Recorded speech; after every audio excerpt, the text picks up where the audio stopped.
Hi guys, I'm Utahime and we're at Anime Expo 2022. I have a very, very talented woman next to me who is just doing big, amazing things and running some amazing businesses. We're going to learn a little bit more about who's next to me.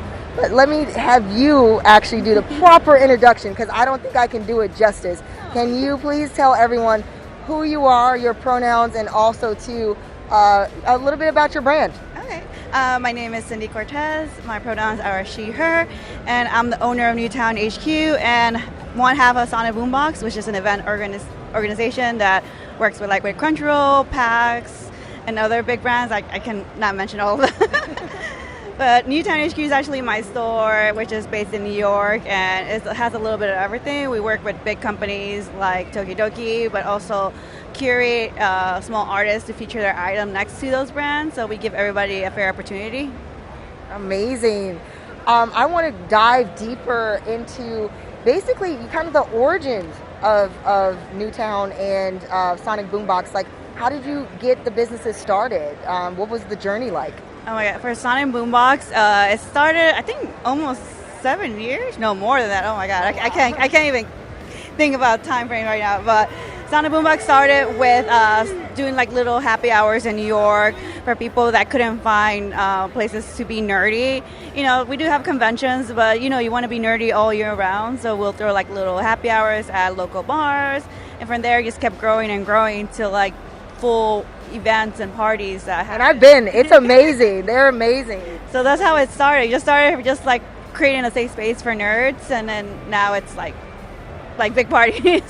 But then with Newtown, I always wanted a store. I think in New York we have Chinatown, where that's the only place that you can get anime back then. And it was mostly bootleg products, so the subtitles will be all wrong. I'm I don't think that's what they said, but So I wanted to create a space where you can find those products that are very hard to find, but also not feel like you're being discriminated, and you can just be yourself, because we do get a lot of people from different age gaps. We have the young kids that are really into Demon Slayer, but we have the older crowd that is into Dragon Ball and Sailor Moon. So I like seeing families come in and they're oh, it's all about Demon Slayer, but then the parents are no, you gotta watch Dragon Ball or Yu Yu Hakusho, but the kids are so into the new stuff, but you gotta watch the old school stuff too. Yeah, for sure. And that appreciation for how a lot of this got started, the fandom, right? Exactly. But it's really cute just seeing them talk to each other. I'm oh, they're growing up so fast. I love seeing families enjoying fandoms together. That's also too. It makes me so happy. I've seen a lot of families cosplaying here. It's been amazing. I love it. I love it. I love it so much too. So, kind of going off of the first question, because during the journey, obviously you're going to maybe experience some obstacles or some difficulties along the way with running a business or starting a business.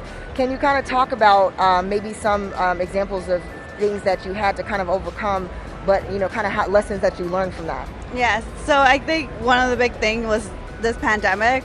We did lose a lot of our contacts with businesses that we were working for years. So it's basically we started from scratch again. Same thing with venues. A lot of venues closed down during the pandemic, so we have to kind of start from scratch, looking up for venues, making relationships, and that takes time. And I feel people don't realize how much time it takes. You might have your set contacts or your layout, but something could happen, and you have to just go overdrive and build it up again. So that was one of the big obstacles in the past year with Sonic Boombox. And with Newtown, I guess the whole distribution of products, things are delayed. So just working with what you have and making sure fans feel they're informed with everything that's going on. I think a lot of fans are always oh, my pre-order is still delayed. I was supposed to get this months ago, but just keep them updated and tell them what's going on. And a lot of them do understand, they understand what's going on with delays and stuff, but just communicate with them and tell them what's going on. Yeah, because I think that when you're first starting a business, a lot of people don't know, or they're not aware of these things. So it's always really good to hear from people who have experienced it and get that advice. So that's amazing. I want to now go piggyback off of that a little bit more. to find out some things that you guys are really, really proud of. Like, is there something that stands out as far as an accomplishment for either Newtown or Sonic Boombox recently that you wanted, like, kind of mention to the audience? Oh, I think one of our biggest, like, we're really proud of is that we work officially with Left Field Media, which is one of the biggest. They're a media group that owns a lot of conventions like AwesomeCon, Road City.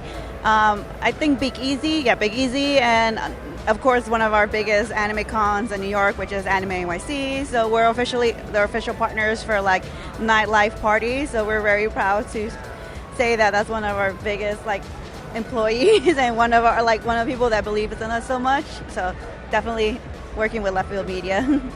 I love that.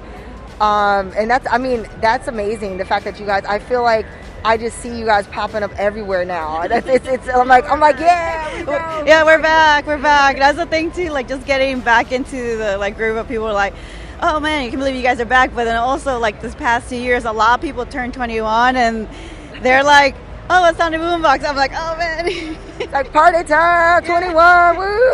Yeah, so it's just like, it's kind of like, it's literally, I feel like you're starting from scratch. Like, people are like, oh, what's Sonic Boombox? I'm like, oh my God.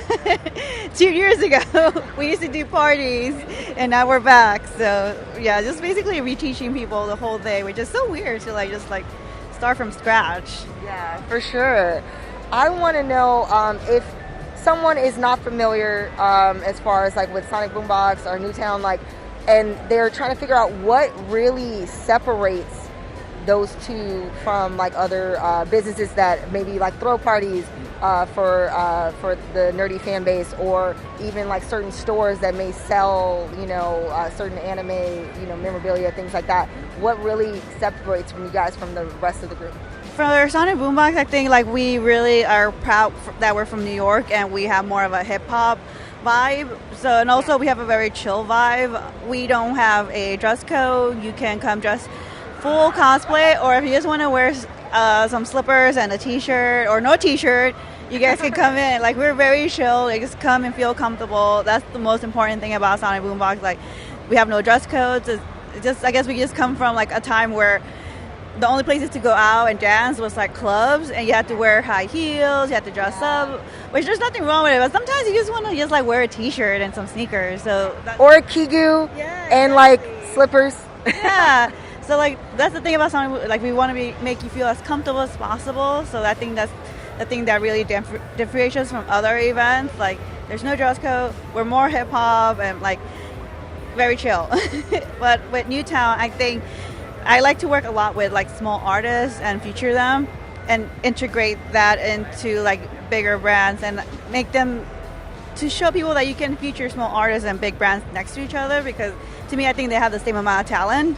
And just showing them side by side, I think that's amazing. Just like, some of them feel like honored that they're next to a brand like Tokidoki or like a Bandai, and they're like, oh, I never thought myself would be next to somebody like that. And I'm like, no, you should believe in yourself. So that's, I guess, the difference also of a store. We just don't carry name brands. We also carry small artists. Yeah, and I love that because it especially during the pandemic, it was so important to support these smaller businesses. So I really appreciate that you guys really took time to do that. And I think a lot of small businesses, the artists, really kept the fandom alive, because a lot of, the businesses like Bandai, they'll have to shut down their factories or their production line because of the pandemic, because nobody couldn't work. But the only people that kept making like amazing fan art and stickers and products were the small businesses that was fueling the anime cravings of the fans, because you couldn't get figures, you couldn't get kits, you couldn't get anything from Japan during that time. So they really did keep the anime community alive during a very dark time with like stickers and cute stuff. Yeah, something that I think we all really needed. Is there anything we should be looking out for from either Newtown or Sonic Boombox, like some news that you can share? If you can't, that's totally fine. I know NDAs are a thing, people, but in case there is something that you want to let the viewers know about. Definitely New York Comic Con. We'll be at New York Comic Con, and we usually have 3 parties for that convention. And then Newtown HQ will have a booth, and then the other big thing will be Anime NYC in November. Also, I'll have a booth, but then Sonic Boombox will have 2 parties for that. So those are like the biggest things that are coming up. Everything else I can't talk about. No worries. We're going to be looking out for that. And let's tell everyone who's watching where they can find you guys on social media, etc. Sonic Boombox is on Instagram, Twitter, Facebook, and soon TikTok. Newtown is on everything. Fantastic. I want to thank you so much because I know that you guys are doing a after party here, so you have a lot of stuff still to do. So I'm not going to keep you any further, but thank you so much. It's been a pleasure thank you. talking with you. It was good to get away from the computer a little bit, and like my phone just like beep beep beep beep, and I'm like, oh, I just want to go out for a walk and just look at anime stuff for a little bit and then go back to work. Yeah, for sure. They get that serotonin from all the anime swag that's out there, right? Yeah, exactly. I passed by over there and I saw they had like the really cute Demon Slayer mascots. I'm like, oh, I want them at my party. How do I get those suits? But no, it's not gonna happen. I know. I feel like we're all like, oh, my bank account. Ouch, ouch. Yeah, exactly. I'm like, I want them, but I was like, nah. Okay, no. Let me go. Thank you so much.